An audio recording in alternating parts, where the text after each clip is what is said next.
Bonjour à tous les amis, j'espère que vous allez bien. Alors aujourd'hui on se retrouve pour une petite vidéo très fraîche.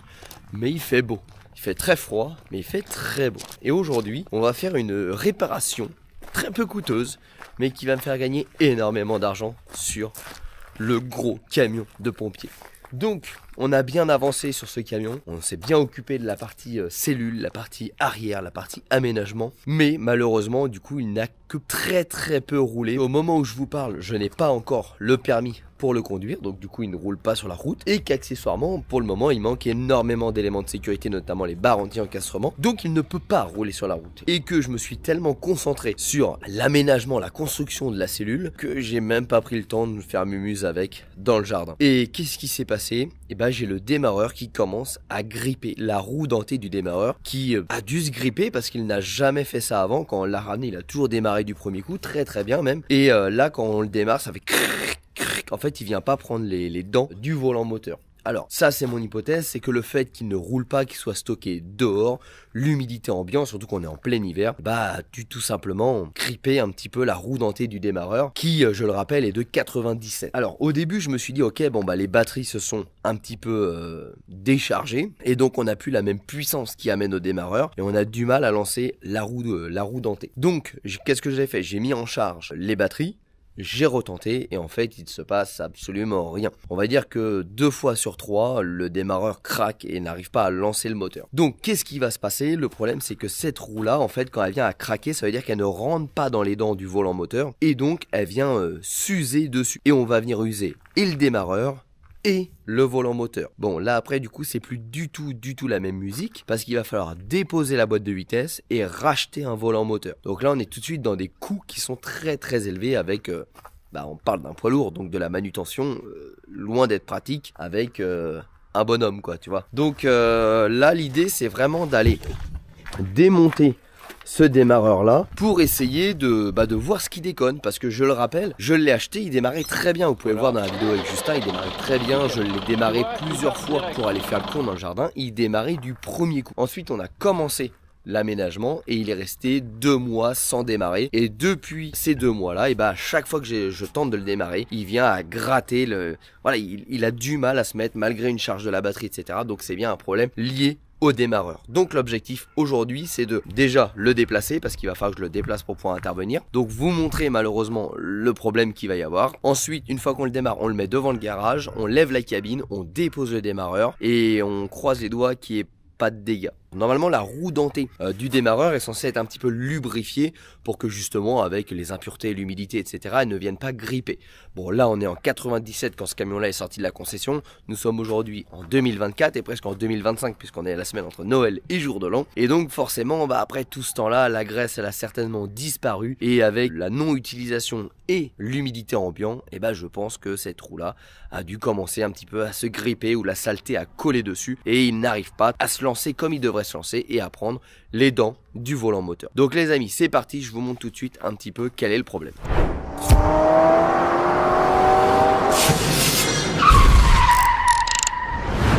Les amis, laissez-moi vous parler du sponsor de la vidéo, Car Vertical. Mais pas Car Vertical pour vous les particuliers, Car Vertical pour les professionnels. Sachez que Car Vertical développe maintenant une branche professionnelle. Et c'est hyper important parce qu'aujourd'hui quand tu es professionnel et que tu vends des voitures, si tu vérifies pas avant les voitures que tu vends, maintenant tous les particuliers sont en capacité de pouvoir vérifier les voitures. Et donc c'est la responsabilité de toi professionnel. Donc sache que Car Vertical fait des offres. Actuellement tu as 5 rapports offerts pour pouvoir tout simplement essayer Car Vertical toi en tant que professionnel. Donc je te mets bien évidemment tous les liens en description de la vidéo, tu cliques, tu t'inscris, tu gagnes 5 rapports. Tu testes, si ça te plaît tu peux poursuivre l'aventure, si ça te plaît pas tu poursuis pas l'aventure. Mais là c'est vraiment une offre, un service dédié aux professionnels. Donc généralement à ceux qui font de l'achat-revente de voitures, ça te permet de pouvoir avoir des remises sur des quantités de rapports et donc de pouvoir tester les voitures toi avant que tu les achètes pour ensuite les revendre, ou bien tout simplement par sécurité les vérifier avant de les revendre. Parce que tu n'es jamais à l'abri, toi aussi en tant que professionnel, de te faire arnaquer. Tu peux tomber sur un particulier plutôt malhonnête qui va jamais te le dire, ou alors tout simplement quelqu'un qui ne le savait pas. Mais toi tu peux pas te permettre de pas le savoir parce que si tu es professionnel, ça devient ta responsabilité. Donc je te mets bien évidemment tous les liens en description de la vidéo. Je rappelle que tu as 5 rapports et je te mets tout de suite un petit rapport à titre d'exemple pour t'expliquer un petit peu à quoi sert Car Vertical. Tu vas vraiment pouvoir voir une vision globale du véhicule avant de pouvoir le vendre à ton client. Donc je trouve que Car Vertical pour les professionnels, ça apporte vraiment une crédibilité, une plus-value parce que la personne sait ce qu'elle achète et le véhicule a été vérifié en long, en large, en travers. Maintenant on continue tout de suite cette petite vidéo. Donc là, tac, coupe batterie. Je vais vous mettre, où est-ce que je vais vous mettre pour que vous puissiez entendre? Ici j'espère, je vais essayer de vous poser là. Tac, directement là, comme ça vous allez bien l'entendre. Parce que dans la cabine je pense que vous n'allez pas l'entendre. Et j'espère que pour le coup il va me le faire. Parce que sinon j'aurai pas d'image pour la vidéo. Et que accessoirement je ne veux pas répéter ça trop souvent. J'avoue qu'au fond de moi j'aimerais bien qu'il démarre du premier coup. Parce que c'est anti-mécanique. Et en fait à chaque fois que vous entendez le bruit, c'est les dents qui viennent s'abîmer. Un petit peu à l'image que si vous passez une vitesse sur votre voiture sans débrayer. Voilà, vous allez avoir les dents qui vont se mettre à frotter, ça va craquer, là c'est exactement la même chose qui se passe, donc c'est vraiment destructeur. Mais bon, si on arrive à l'avoir pour la vidéo, ça serait quand même un petit plus.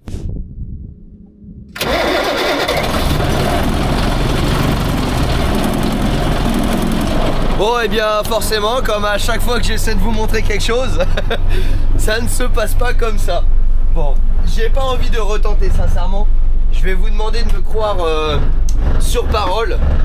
Parce qu'au fond de moi, tu vois, je suis content qu'il ait démarré correctement. Parce que j'ai déplacé le camion pour Noël parce qu'il gênait, il était en plein milieu de la cour. Ça a été une catastrophe. 5 fois j'ai dû me reprendre pour qu'il démarre. Et peut-être que ces 5 fois-là ont permis au démarreur de se dégripper. Et étant donné que là on est que quelques jours après, peut-être que le démarreur n'a pas encore regrippé. C'est l'hypothèse que je peux vous apporter. Ce qui est sûr, c'est que moi j'ai pas du tout envie de me baser sur ces hypothèses-là. Parce que ça va me détruire. Ça va me détruire le camion un petit feu et déposer la boîte de vitesse et tout. Franchement c'est sans outillage.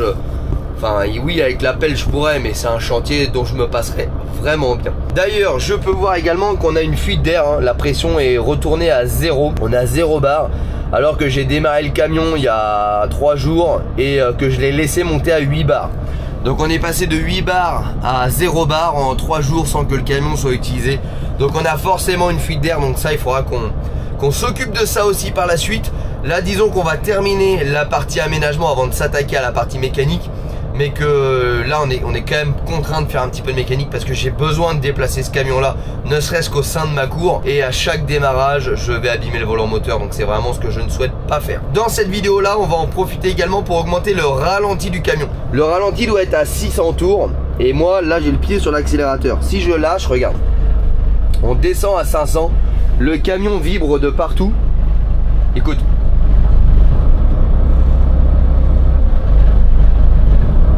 Tu vois la différence quand je touche l'accélérateur. Donc ça va être mieux pour la mécanique, ça va être mieux pour le confort et également pour le compresseur. Parce qu'en fait à 500 tours le compresseur est très long à monter en pression.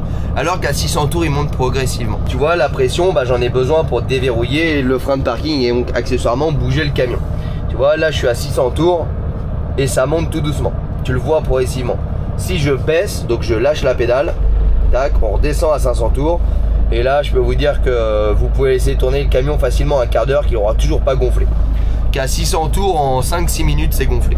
Donc la différence est vraiment flagrante. Et normalement il doit être à 600 tours. Donc je pense que la vis c'est tout simplement déréglée ou quelqu'un est passé par là, je ne sais pas.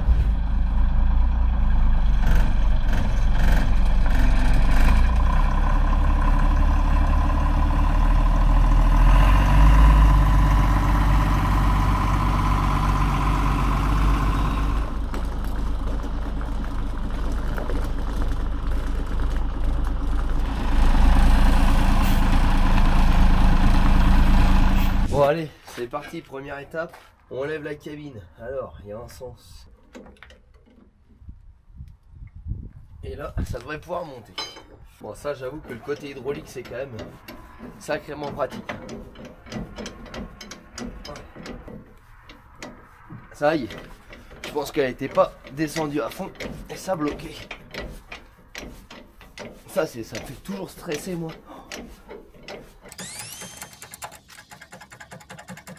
Bon, ça devrait suffire. J'en profite pour te faire un petit peu voyager dans ce moteur là. Oh, j'adore, hein. Quand je lève la cabine et que je vois le bloc moteur, je suis fan. Tout à l'heure, on parlait du compresseur d'air. Il est là pour vous donner un ordi. Donc, il est entraîné par le moteur. Et ça, c'est fait pour gonfler les bouteilles. Bon, là, il est froid. L'alternateur, il est ici. Ici, on a le gros turbo. Regardez un petit peu la taille de la durite. C'est énorme. Là, on a le frein d'échappement. Alors, attends, je grimpe. Voilà, ça va être plus simple comme ça. Ici, on a ce qu'on appelle le frein d'échappement. Donc, en fait, tu viens couper les gaz d'échappement pour venir contraindre le moteur à ralentir. Et notre boîte de vitesse, elle est ici. Donc là, l'avantage de la double cabine, c'est que quand on lève la cabine, on a quand même accès au-dessus de la boîte de vitesse. Contrairement à la simple cabine qui s'arrête ici. Donc j'essaie de prendre un peu de recul que tu vois. Et donc forcément, la boîte de vitesse serait sous la cellule et donc beaucoup plus complexe pour intervenir aujourd'hui. Nous, ça va se situer de l'autre côté, ce qu'on cherche à voir. Tu vois, si je te montre un petit peu avec du recul, en simple cabine, donc tu as une petite fenêtre, ça vient là. Donc ça s'arrête vraiment en gros juste avant le petit filtre à gasoil ici. Ta cellule elle avance et donc ta boîte de vitesse se situe sous ta cellule avec du coup beaucoup moins d'accès. Donc il faudra forcément accéder par dessous, sachant que le démarreur fait un truc comme 23 ou 25 kg. Donc tu vois, t'es quand même mieux à travailler les bras en bas que les bras en haut. Et là c'est vrai que l'avantage du double cabine, donc avec les deux places que tu as là, et bah ça vient jusqu'aux 2/3 de la boîte de vitesse. Et donc c'est quand même globalement assez pratique. On va retrouver notre démarreur ici. Voilà. Donc je vais avoir une petite plaque à défaire ici, retirer tous les câbles, etc. Et ensuite il va falloir que je sorte ce démarreur. Et vous voyez, c'est un très beau bébé, hein, mais vraiment très beau bébé. Du coup moi je vais lui passer une sangle juste avant de le défaire sur, tu vois, peut-être ça, la tringlerie de boîte pour vraiment l'amortir à descendre en bas. Parce qu'étant donné que j'ai des gros problèmes d'épaule, je pense que si les 25 kg du démarreur me lâchent comme ça dans une position un petit peu à la con, c'est sûr qu'à mon avis je vais me fracasser une épaule pour quelques semaines. Voilà, on va s'occuper de tout ça. Ici on voit le maître cylindre donc d'embrayage. On peut voir quand même que globalement c'est la mécanique est hyper saine, hein. Et là c'est notre pompe à injection, on va venir intervenir pour notre ralenti. Ça on le fera à la fin quand on va redémarrer le camion, on viendra régler la petite pompe, enfin le petit ralenti. Alors hop, je vais essayer d'y aller. Le ralenti, il doit se situer. Alors là ici on a l'accélérateur, donc ça c'est notre accélération max. Non, je dis même des bêtises, ça doit être le starter pour l'avance. L'accélération, ah je suis trop petit, il doit être là, voilà. L'accélérateur, donc notre ralenti il est là. Je sais pas si vous allez voir, c'est la vis qui est juste ici qui va faire la butée. Et l'accélération max, elle est où? Je vois pas.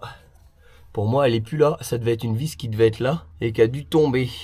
Je sais pas. Je suis vraiment pas en bonne position, donc je vois pas totalement. Je n'arrive pas à voir parfaitement. Ça, pour moi, c'est vraiment l'équivalent du starter. L'avance à l'allumage quand il fait froid. Ça doit être quelque chose comme ça. De toute façon, au fur et à mesure qu'on va faire de la mécanique sur ce camion, on va être vraiment amené à le découvrir. Et c'est ça qui me plaît. En fait, c'est vraiment ça qui me plaît. Découvrir des nouvelles choses, découvrir de la mécanique. Et là, de la mécanique des années 90, c'est bien, c'est que tout est mécanique. Donc en fait, il suffit juste de comprendre et tu sais réparer. Là, ici, on a le bocal. Donc ça va être de la direction, je pense. Direction assistée. Mais ouais, c'est top, c'est top, c'est top. Qu'est-ce que je suis content de mettre les mains là-dedans.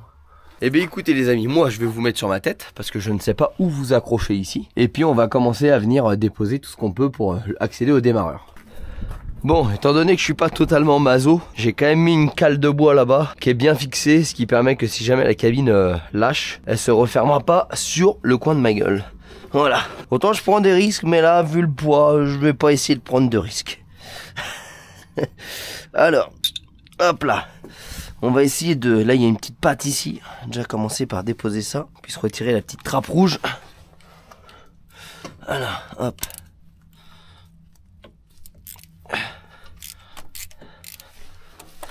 Là, vraiment, l'idée, c'est de remettre un petit coup de santé au démarreur pour qu'il arrête d'accrocher les dents, qu'il reparte pour des dizaines d'années. Là, il n'y a vraiment pas de problème en soi. Hein. Mis à part ça, il démarre très bien. Démarre, il a la gouache. Voilà, c'est juste que, malheureusement, il y a quand même un petit quelque chose qui fait qu'il grippe.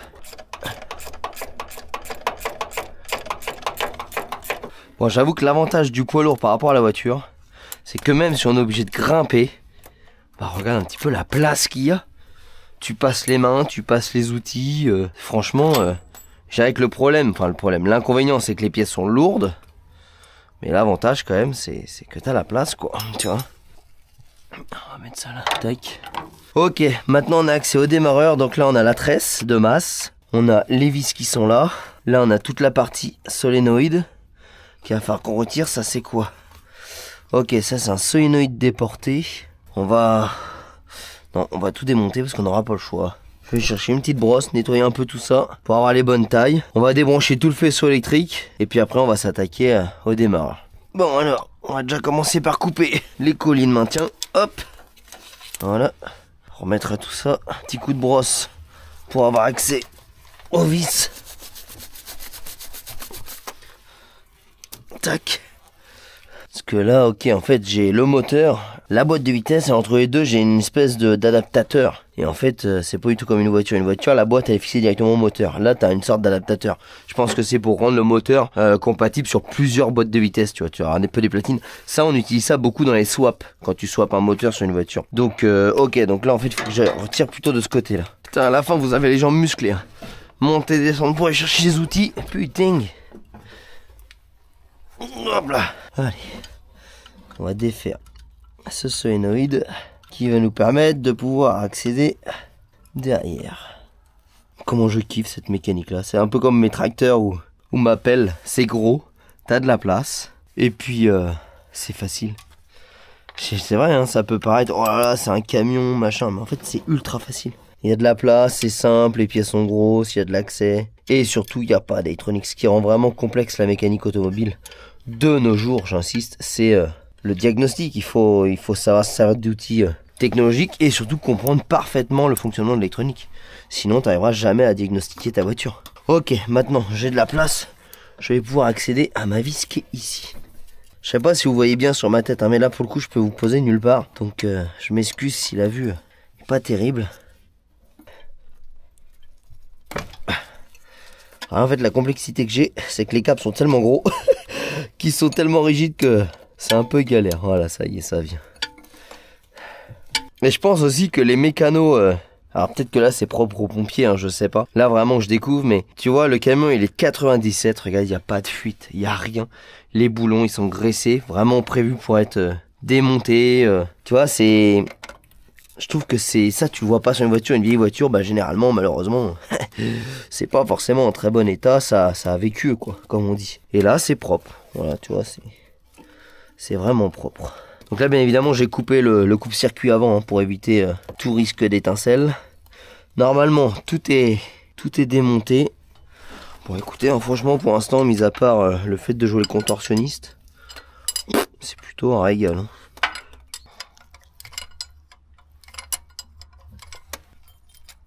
Hop. Bon, et ben en fait, il y avait bien que 3 vis, hein. Je vous montre. Voilà, ça se promène. Donc là, j'ai mis une petite vis quand même en maintien. Là, j'essaie de jauger un petit peu le poids qu'il fait, savoir si je le retire par-dessus et je le tiens avec une sangle ou si je le retire directement par-dessous. Mais je vais être en mode contorsionniste. Parce que là, je suis pas sûr qu'il puisse sortir par là. Tu vois, il va bloquer avec la tringlerie. Donc pour moi, il va pas avoir le choix que de sortir par-dessous. Pif paf pouf.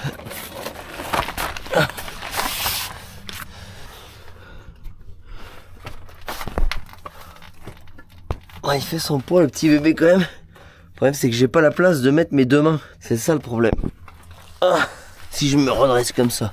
Bon, à mon avis vous allez rien voir. Je vais essayer de vous mettre à un endroit. Est-ce que par exemple ici vous allez voir quelque chose? Peut-être pas trop mal ici pour vous. Ah, je retire la vis que j'avais mis en sécurité. Je retiens le bébé. Alors, qu'est-ce qui bloque? Voilà. Je m'extrais et je vous retrouve. Alors, hop là. Là, voilà. Voilà la bête.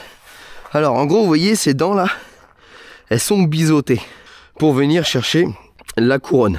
Donc en gros, quand vous lancez, bon là c'est assez dur à faire, ça vient se mettre là et le fait qu'elle soit en biseau comme ça vienne accrocher les dents du volant moteur un petit peu à l'image d'une synchro. Et tu vois tout ce que tu vois de noir ici là, ça c'est de la poussière d'embrayage. Cette poussière d'embrayage là, bah, le problème c'est qu'elle vient obstruer tout ça. Et tu vois l'axe, si je le frotte, c'est pas grand chose hein, mais regarde. Si je le frotte, t'as vu comment il redevient brillant alors que là il est tout plein de merde. Et bah c'est juste à cause de ça que ça grippe. Donc là on va faire un gros nettoyage de tout ça. Bien le lubrifier et ça devrait être bon. Là au niveau du démarreur, tu vois, je peux le tourner. Les dents, elles ont pas souffert. Donc ça c'est plutôt un bon point, c'est que ça, de ce côté-là, ça va être réparé définitivement. Là je vais essayer d'inspecter, de vous montrer maintenant les dents du volant moteur, en espérant qu'elles ne soient pas endommagées, parce que là ce serait plus chiant. Là l'idée c'est d'aller inspecter les dents du volant moteur et de voir s'il y a des dégâts ou s'il n'y a pas de dégâts. Alors, je sais pas si tu vois bien. Alors on voit que ça a gratté.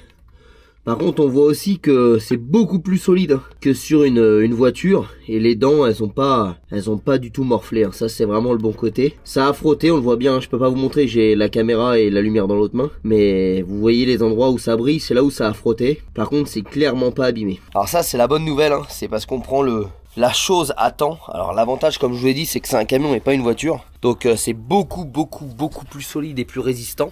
Sur une voiture on aurait déjà commencé à limer un petit peu les dents parce que ça n'est pas arrivé une fois, hein. Ça arrivé une bonne dizaine de fois quand même. Ouais, pour pas dire une bonne quinzaine de fois. Sur une voiture ça ferait déjà des dégâts. Là en l'occurrence ça n'a rien fait, juste marqué. Donc je pense qu'on le prend au bon moment et qu'on fait bien de s'y pencher tout de suite et de résoudre ce problème là tout de suite. Donc les amis c'est parti, on s'occupe du démarreur. Allez, le gros pépère. Putain il est ultra lourd. Là dans un premier temps ce qu'on va faire c'est qu'on va souffler toute la poussière d'embrayage qu'il y a dedans. Et après nettoyer en frein pour bien nettoyer tout ça. Et après renettoyage et après WD-40, il faut vraiment mettre une graisse assez fluide et surtout pas une graisse épaisse parce que sinon toute la poussière d'embrayage va venir se recoller une nouvelle fois dessus et dans quelques milliers de kilomètres vous êtes bon pour recommencer. Donc on met un corps gras pour éviter l'oxydation mais surtout pas de la graisse qui colle type graisse à chaîne. Allez. Maintenant, nettoyant frein. Hop là. Putain il est super lourd le truc.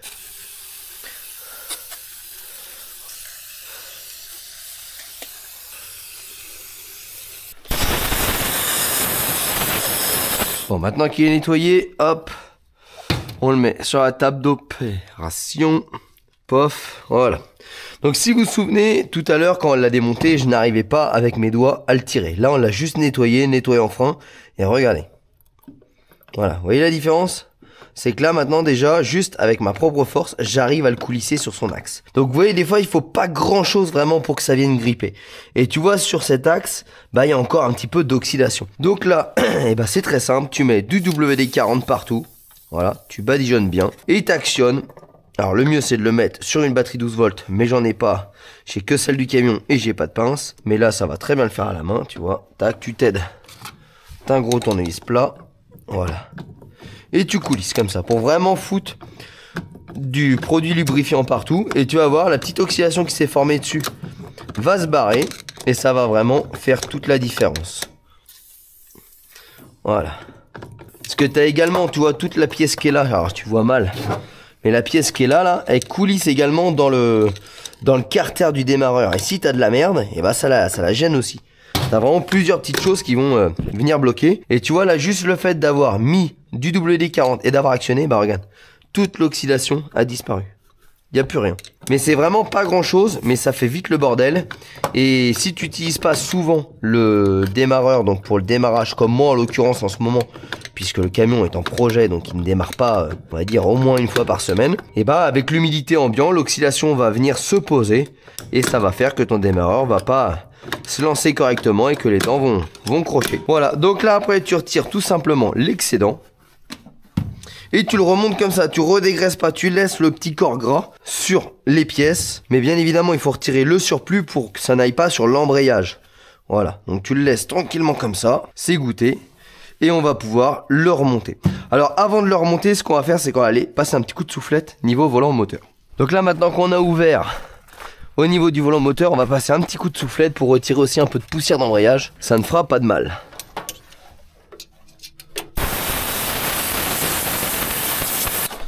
Ça va dépoussiérer un petit peu tout cet espace-là. Et c'est cette poussière-là qui n'ira pas sur notre démarreur. Voilà.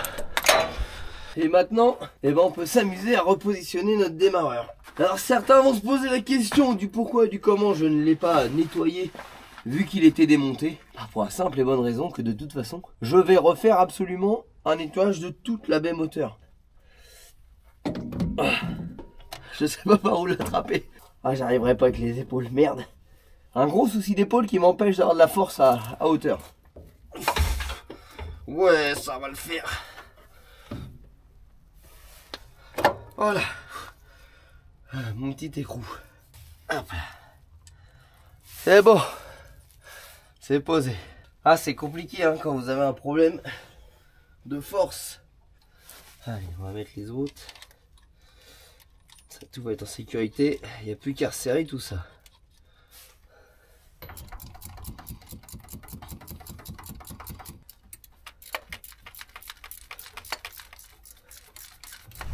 Bon, maintenant on va pouvoir repasser à la partie électrique. Donc remonter tout ça. Hop là.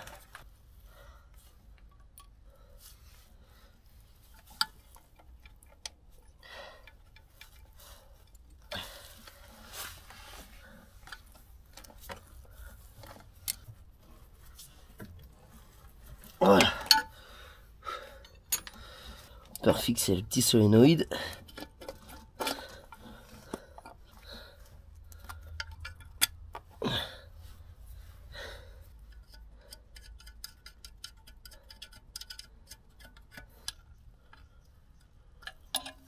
Bon, maintenant que tout est remonté, on va venir repasser un petit colson comme il y avait, ce qui permettra d'éviter la vibration des câbles et donc potentiellement une micro coupure avec le temps de ceci. Hop là. Tac. Bah maintenant on peut remettre la petite plaque. Et d'ailleurs, bah non, on va pas remettre la petite plaque parce que j'ai oublié de remettre ça sur notre démarreur. Allez, et bah écoutez, je la remets puis je vous retrouve. Hop là, on se retrouve, je viens de remettre la petite plaque. Il ne reste plus qu'à remettre tout ça. Hop.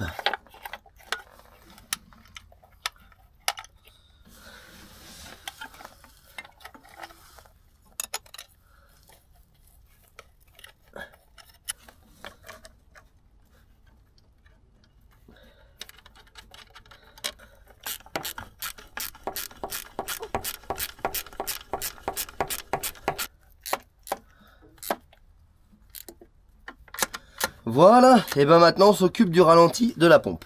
Alors j'espère que vous allez avoir une bonne vue. Ici on a le câble d'accélérateur qui va venir accélérer comme ça. Donc ce qui nous fait notre ralenti, c'est la petite vis qui est juste derrière. On voit la tige qui est là, je sais pas comment vous voyez vous. Et donc c'est elle que je vais venir légèrement resserrer pour que notre accélérateur soit légèrement comme ça, sous tension. Ça va être une clé 10 je pense pour le contre-écrou. Voilà. Faut pas que j'en mette de trop hein, parce que ça va très vite. Donc pour l'instant on va pas mettre plus que ça. On va redémarrer le camion et on va voir ce que ça donne. Ce qui va permettre en même temps de pouvoir voir si notre démarreur démarre du premier coup. Bon, ce qu'on va faire c'est qu'on va baisser un peu la cabine. Parce que là ça va être un peu chaud pour démarrer le camion. Alors.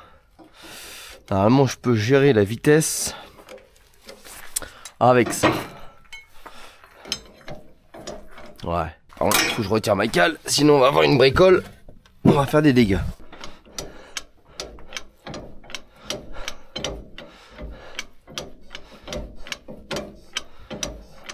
On va la descendre au max. Je vais démarrer le camion et après on va, si besoin, venir ajuster notre pompe. Alors j'ai rien qui gêne. On n'a pas laissé d'outils. Non. Parce que je pense que monter dedans sans forcément avoir au préalable baissé la cabine, je pense pas que ce soit une très bonne idée. Ok. Alors forcément en début de vidéo vous l'avez pas entendu craquer, donc pour vous ça a presque rien changé. Mais moi je vais voir ce que ça donne. Je vais l'arrêter, le redémarrer 2-3 fois. Parce que je sais que le démarrage était très compliqué, je vous laisse la porte ouverte. Alors je fais attention. Parce que des fois en fait la tringlerie se remet mal. Et en fait quand on baisse la cabine on a une vitesse. Donc je vais démarrer avec la pédale embrayée, qu'on n'ait pas de surprise. Allez c'est parti, on préchauffe un petit peu. Et là c'est parti. Voilà, on a vu le démarreur est bien lancé vite. Il tourne même beaucoup plus vite. Je relâche tout doucement, je vérifie que j'ai pas de vitesse d'enclencher. Non, j'ai pas de vitesse. Bon, ce que je vais faire, c'est que je vais faire caler le véhicule et je vais le redémarrer 3 fois pour voir si c'était un coup de chance comme tout à l'heure ou si c'est définitivement réparé. Bon, déjà, on peut voir que le ralenti est mieux. Hein. J'ai pas touché grand chose. Mais là, on peut voir qu'il est à 600. Au gros trait 5 c'est 500 et là juste là on est à 600. Donc déjà c'est beaucoup mieux. Je sais pas si... Voilà, je vous remets dedans. Sachant que là il est froid, j'insiste. Donc là je vais le laisser tranquillement chauffer également pour voir que j'ai bien une bonne température. On va pas le faire chauffer à 80 degrés hein. Là-dedans vous avez 30 litres d'huile, 40 litres d'eau. Si vous roulez pas ça ne va pas chauffer. Mais on va laisser tranquillement le moteur de monter en température. L'huile va monter un petit peu en température et ça va vraiment s'adoucir. Mais là déjà on vibre plus comme on vibrait hein. Donc c'est pas grand chose que j'ai fait. Mais pour le moment ça suffit. Et surtout on voit que ça se gonfle. Là c'est bon, mes bouteilles d'air sont pleines. Donc normalement je devrais pouvoir arrêter le camion. Voilà. Et on va redémarrer immédiatement, voir si ça démarre. Nickel. On recoupe. On redémarre. Oh là là, c'est nickel. Allez, un petit dernier pour la route. Nickel, c'est 100 fois mieux. Mais 100 fois mieux. Là il démarre au quart, comme quand je l'ai eu finalement. Écoutez, je le laisse chauffer et on se retrouve. Bon, ça fait un quart d'heure qu'il tourne. Là on voit que le ralenti est bien stabilisé à 600 tours. Donc je ne touche plus à rien. Je relève la cabine, je resserre ma vis et terminé. Je suis content. On va pouvoir démarrer sans stress ce M180.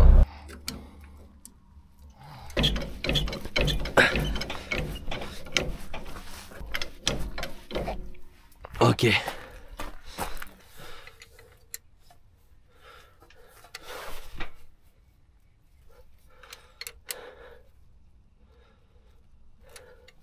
Parfait. Allez, on rebaisse le gros pépère. Ch'touk.